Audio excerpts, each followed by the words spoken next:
Seguimos.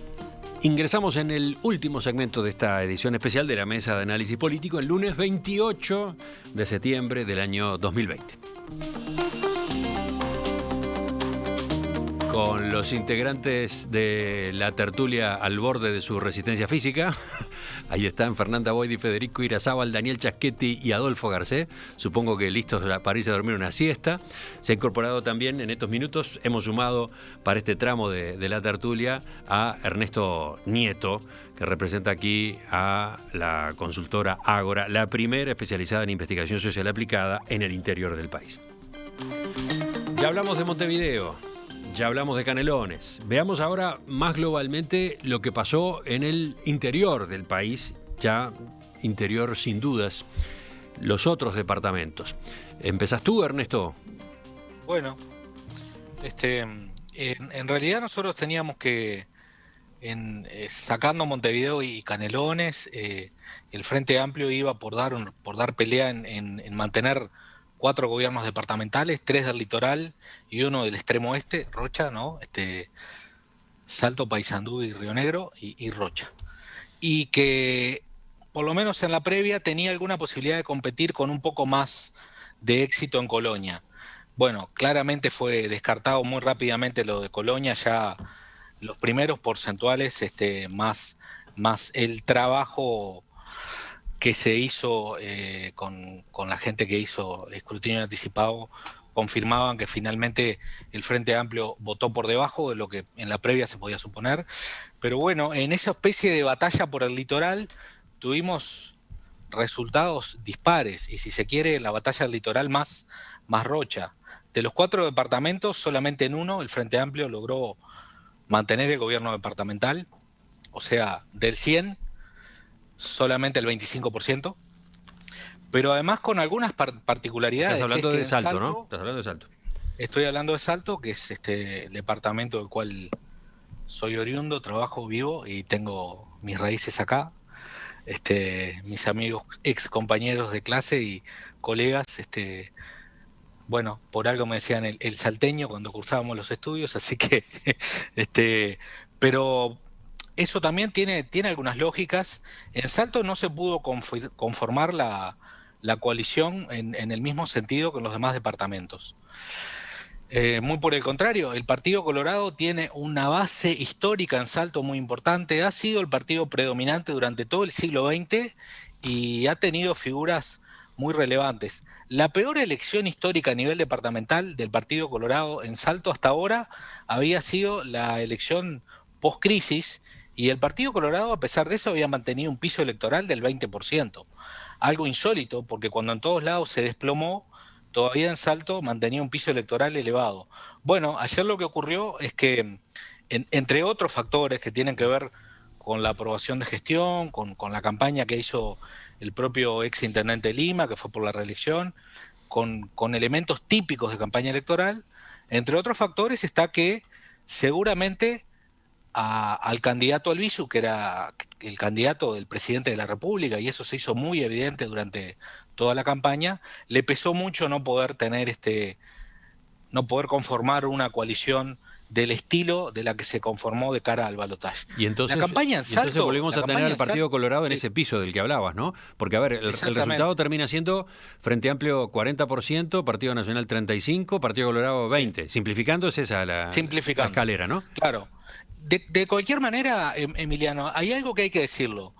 En Salto hay algunos elementos culturales que hacen muy difícil trasladar al elector colorado hacia el candidato nacionalista. Y eso tenemos que tomarlo como precaución. Yo no sé si Coutinho no hubiera sido candidato y hubieran salido a traccionar para un candidato blanco, si la cosa hubiera sido igual tan sencilla, que ese 20% colorado hubiera votado al candidato blanco. Porque hay elementos culturales que tienen que ver con los fenómenos históricos locales que son intransferibles.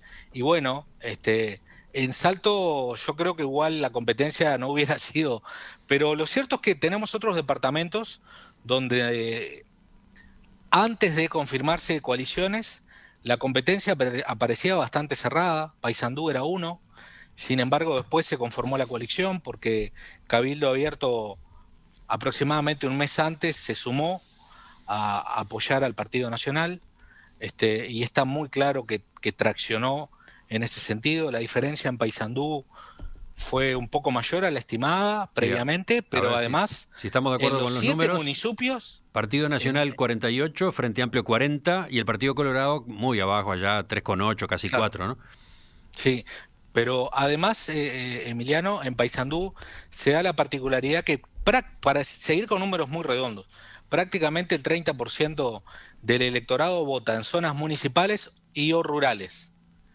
Y allí la victoria del Partido Nacional fue aplastante y se quedó con los 7 municipios. Ya tenía 6, el Partido Colorado tenía un municipio en uno que se llama Piedras Coloradas, valga el juego de palabras. Le cambiaron el nombre ahora. Y Se llama bueno, Piedras Blancas. ahora van a ser Ahora Piedras son Piedras Blancas. Blancas. Bueno, se quedó con los 7 municipios. En Río Negro, que teníamos un escenario de extrema disputa, eh, bueno, allí fue mucho más ajustado. Seguramente ustedes van a decir los datos A ver, yo ahora. los que tengo son Partido Nacional 44,8, Frente Amplio 40,4, Partido Colorado 6 y Cabildo Abierto 1,9, 2, más o menos. Sí, hubo menos de 4 puntos. El Partido Nacional recuperó el gobierno departamental, pero además mantuvo los 3 municipios que existen en ese departamento: Jun, San Javier y Nuevo Berlín. En los otros departamentos aparecía con más claridad que iba a haber una victoria del Partido Nacional. Digo, los otros departamentos del litoral largo, ¿no? Tomando desde Artigas hasta Colonia. Se dio como se esperaba una amplia victoria de Caram en Artigas, se dio como se esperaba una amplia victoria de Besosi en Soriano, y se dio una victoria quizás más amplia de la que se esperaba de Moreira en Colonia. Pero hay algunos hechos que me parece Voy que con, tenemos voy con que... los números de Colonia. Partido Dale. Nacional 46,8, Frente Amplio 32,1, Partido Colorado 6,5. Tú fíjate, si había un lugar que, por ejemplo, en el norte, en el lejano norte, era una especie de bastión frente amplista, era Bella Unión. Y sin embargo, Bella Unión ganó el Partido Nacional por un amplio margen. Mm. Entonces, son señales de que en aquellos lugares en donde se construyó electoralmente una coalición muy similar a la del balotaje, bueno, prácticamente esos candidatos obtuvieron triunfos, no solamente a nivel departamental, sino que también a nivel municipal. Y otra cosa que yo quería decir que Pero vuelve a con el quedar condimento que también decías al pasar, ¿no? Quien absorbe, quien se lleva el poder, en definitiva, es el Partido Nacional. es el Partido Nacional. Yo tengo mi lectura de que en realidad Cabildo Abierto hizo un diseño muy estratégico, y muy pensando en el futuro, sabiendo que el liderazgo fuerte es el de Manini y que en esta competencia departamental la mayoría de sus candidatos eran poco conocidos, muchas veces personas que eran prácticamente outsiders. Para que Cabildo Abierto tuviera un gran desempeño, eso le iba a imponer un desgaste tremendo al propio Manini. Entonces, encontraron una fórmula en aquellos departamentos donde podía haber cierto nivel de riesgo o que el Partido Nacional pudiera entrar a competir. Cabildo Abierto se sumó, y se sumó decididamente. Y en otros departamentos donde quizás no era tan necesario, bueno, intentó poner a competir. Se hizo muy evidente en otros departamentos más tradicionalmente blancos, donde la salida de la dictadura hasta ahora siempre ha ganado el Partido Nacional. Manini dijo: el que quiera ser candidato, puede ser candidato. Y en algunos departamentos tuvieron competencia propia y en otros no.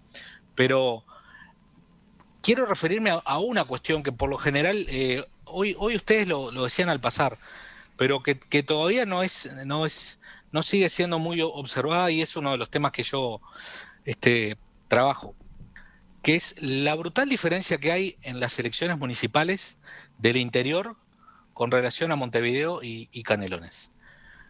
Cuando hagamos el análisis fino de cómo votó la gente en el interior, vamos a volver a encontrar con mucha claridad una correlación, que cuanto más nos alejamos de Montevideo y cuanto más pequeños son los municipios, más la gente vota en ese nivel municipal.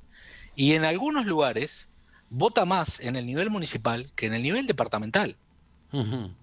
Entonces, esta institución política Interesante nueva, eso, ¿no? Porque es lo contrario a lo de Montevideo, ¿no? claro, esta institución política nueva es la invención institucional participativa más creativa de las últimas décadas de nuestro país. Con la Y paradoja de que tiene, la impulsó el primer gobierno de Tabaré Vázquez y la aprovecha y la explota y termina dominándola el Partido Nacional, ¿no?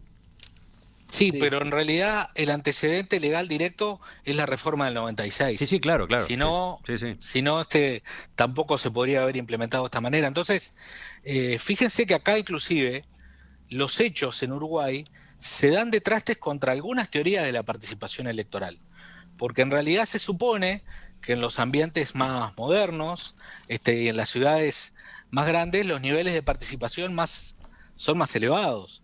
Sin embargo, nosotros en Uruguay creamos una institución que llega a un lugar profundo donde antes la gente no votaba y hoy vota, donde se crearon mecanismos de participación y sobre todo de competencia partidaria, donde antes no había, y ha generado un tremendo incentivo para los propios partidos y para las estructuras de esos pequeños lugares. Y bueno, como ese es el tema que yo investigo, se los quería plantear.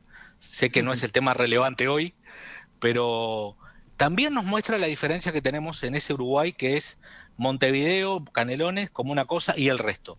También ahí tenemos una diferencia relevante. Fíjense que en promedio, seguramente en Montevideo, vamos a encontrar una participación municipal del 30 y pico. Bueno, hay 50, 60 puntos de diferencia con la participación que encontramos en los municipios más alejados. Qué Y eso no es poca cosa. impresionante, sí. Bueno, ustedes querían que participara Ernesto Nieto, ahí estaba, intervino, los dejó mudos, ¿eh? ¿Quién se anima a complementar su enfoque a propósito del interior? Fernanda, empecemos por Fernanda, que es lo más cercano que tenemos al interior ahí, Canelones. Bueno, pero en Bueno, la categorización de Ernesto quedo del otro lado, No, ¿viste? pero Quedo pará. en área metro. Mirá, pará, te salva Daniel Chasquetti, quiere agregar algo. no, quería agregar una cosa, que vos presentaste a Ernesto como director de Ágora, pero faltó decir que Ernesto es docente y trabaja en el equipo del Departamento de Ciencia Política que enseña ciencia política en la Regional Norte de Salto, ¿no? O sea, tenemos el lujo de tener un profesor calificado, candidato a doctor, bueno, en Salto, en el norte del país. Y eso es muy bueno para nosotros. Yo hace mucho tiempo que vengo insistiendo que esa es una de las principales apuestas de la ciencia política que se están realizando. Estamos tratando de concentrar docentes allí que obviamente investigan y tienen agendas vinculadas a estos temas, ¿no? Entonces me parece que es de recibo que el que tiene que hablar acá sobre estos temas es Ernesto, ¿no? Y es Podríamos pianista y sumar compositor. a Iván Sánchez también en el futuro, que está en Paysandú, y otras jóvenes promesas que se están formando. Sí, sí, sí, creo que es muy importante, creo que es una variante absolutamente enriquecedora. ¿Pero qué decía Fito? No, que además de todo es pianista, eximio pianista y compositor. Eso dice Y que vos, no. y vos sos un charlatán. Es cierto, es cierto. Es un gran pianista. Es un gran pianista. Bueno, ideal, ¿no? Para las próximas tertulias tenemos la pausa musical asegurada, ¿no? ¿Por qué no? Ah, bueno. Podemos en Agarrate. Te lo recomendamos para la tertulia de los viernes, puede andar bien. Fernanda, te escuchamos. Bueno, yo creo que después de esto nada más que agregar. Realmente bien interesante esto que plantea Ernesto, ¿no? Sobre cómo los municipios tienen peso relativo. Bueno, la variable es distancia Montevideo, por lo que él maneja, pero tiendo a pensar que dentro de Canelones hay diferencias en Santoral versus la parte más metropolitana realmente de Canelones. Queda planteada la interrogante para explorarla. Yo quiero decir algo, Daniel. ahora sí, muy, muy serio. Yo creo que acá lo que está quedando claro es que las reglas electorales son muy importantes, ¿no? En la elección nacional tenemos un sistema de elección presidencial con doble vuelta que alienta en primera vuelta a la dispersión del voto. En el nivel subnacional tenemos un sistema de mayoría simple, o sea, quien tiene más votos gana. Entonces, eso genera incentivos para que los actores coordinen. En algunos departamentos la coordinación fue muy eficiente, ¿no? En Montevideo todos los miembros de la coalición se fueron y votaron debajo del lema Partido Independiente. En 11 departamentos, creo, el Partido Nacional coordinó con Cabildo Abierto y dejó al Partido Colorado afuera. En Salto se da el caso en el cual, la descoordinación del bloque opositor al Frente Amplio fue mayor. Ahora, el profesor Gary Cox, en su libro Hacer que los votos cuenten, ¿no? Es la traducción al español. Él enseña que cuando no coordinan los dirigentes, coordina la gente. Y yo creo que lo que pasó en departamentos como Rocha, Río Negro y Paysandú es que coordinó la gente. Y lo que pasó es que los votantes colorados se fueron a votar al Partido Nacional. Y por eso las votaciones del Partido Colorado en esos 3 departamentos fue muy mala. Yo diría espantosa, ¿no? O sea, da como tristeza ver la votación del Partido Colorado en Rocha, en Río Negro y en Paysandú. Y sobre todo en Paysandú, donde estaba fuerte, tiene un diputado. Bueno, la gente se movió, se corrió, y eso es lo que permitió al Partido Nacional ganar la elección. O sea, no solamente los acuerdos con Cabildo, sino también el hecho del movimiento de votantes colorados hacia las candidaturas del Partido Nacional. Sí, ¿y quién sigue entonces? ¿Con quién completamos? ¿Federico? ¿Fito? Federico. Y el caso del partido del departamento de Salto también es muy significativo porque en realidad competía un ex intendente también, ¿no? En el caso de Germán Coutinho, que no quiso resignar, en este caso, ese tercer lugar. No sé, Ernesto, si coincidís, pero creo que hay algo ahí de también un tema de figura, ¿no? Creo que la figura de Albizu creció mucho a partir del triunfo del Partido Nacional en octubre, pero Salto se quedó sin diputado del Partido Nacional, o sea, el Partido Nacional se quedó sin diputado en Salto en la última elección, y ahora tiene un 34% el candidato del Partido Nacional, y el Partido Colorado está agarrado ahí hacia el 20%, que si bien es cercano a su piso histórico, pero también hay una cuestión ahí, me parece, de carreras y de trayectorias políticas. Hoy cuando hablábamos de Río Negro, y se mostraban los votos alcanzados por el Partido Colorado, se me vino a la cabeza la figura de Mario Carminati, por ejemplo, que fue intendente de Río Negro y que era prácticamente que indiscutido, que tenía muy escasa competencia. Y cómo ante la ausencia de esos liderazgos se derrumbó la estructura, ¿no? Obviamente también del derrumbe a nivel nacional del Partido Colorado, pero el fenómeno Rivera del Partido Colorado no se ha podido replicar en otros departamentos, con ningún liderazgo fuerte. Salto era una de las opciones y tampoco anduvo. ¿Fito? Sí, yo tengo la impresión, además, de que en Montevideo, por muchas entrevistas que me hicieron, muchas no, pero por las veces que me han hecho alguna entrevista, tenían la impresión que en Salto se iba a dar una competencia entre 3. Y en realidad no. En realidad la competencia, por lo menos desde buena parte de los últimos año y medio, ya estaba planteada en un escenario donde iba a ser el Frente Amplio, con Lima, que iba por la reelección, versus el Partido Nacional. A pesar de que el Partido Nacional no obtuviera, Federico, el diputado, por nuestro sistema electoral complejo de asignación de bancas cuando no se llega al cociente entero. Pero hay algo que es real, que Duverger termina operando, ¿no? Y aun cuando tengas liderazgos fuertes como es el de Coutinho, que además de ser exintendente es senador de la República y tiene mucha visibilidad, bueno, finalmente los electores, si mirás y agrupás, tenés, bueno, que prácticamente el 80% del electorado se ubica entre el primero y el segundo, ¿verdad? Entonces la competencia fue entre 2, se daba entre 2. El máximo nivel de intención de voto del Partido Nacional se da cuando asume el gobierno nacional.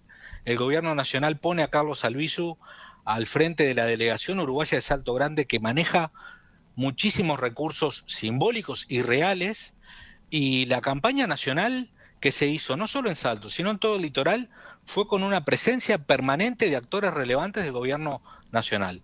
El presidente de la República vino a todos los departamentos, hubo varios ministros que hicieron visitas en el último mes, mes y medio, hubo muchos senadores y eso es relativamente normal. El que gana el gobierno nacional intenta llevar para sus aguas la mayor influencia posible en el resultado de la elección departamental, que normalmente hubiera sido en mayo. Yo tengo la impresión, y esto es un tema que lo tiro como una interrogante en realidad, porque no podemos más que especular, nunca vamos a poder contrastarlo. Yo tengo la impresión que, por ejemplo, la suerte de Paysandú y Río Negro quizás hubieran sido otras si la elección hubiera sido en mayo. Quizás hubiera sido otra. Sin embargo, hubo mucho más tiempo para no solamente armar las coaliciones exitosas, sino para que la influencia del gobierno nacional fuera muy efectiva en esos departamentos. Si hubiera sido en mayo, tengo la impresión de que hubiera sido una pelea distinta. Pero bueno, esto es nada más que especular con algunas cuestiones. La especulación de Fito Garcés es la que cierra toda esta conversación de esta mañana. Sí, no, muy interesante el asunto de la coordinación de los actores por arriba o de los electores por abajo. Las instituciones pueden favorecer o no la coordinación. Yo creo que la reforma del 96 favorece la cooperación, ¿no? En la medida que tiene esa segunda vuelta del balotaje que permite que, ¿no? que se reúnan un conjunto de partidos. A nivel departamental no ocurre así, ¿no? A nivel departamental esto no existe.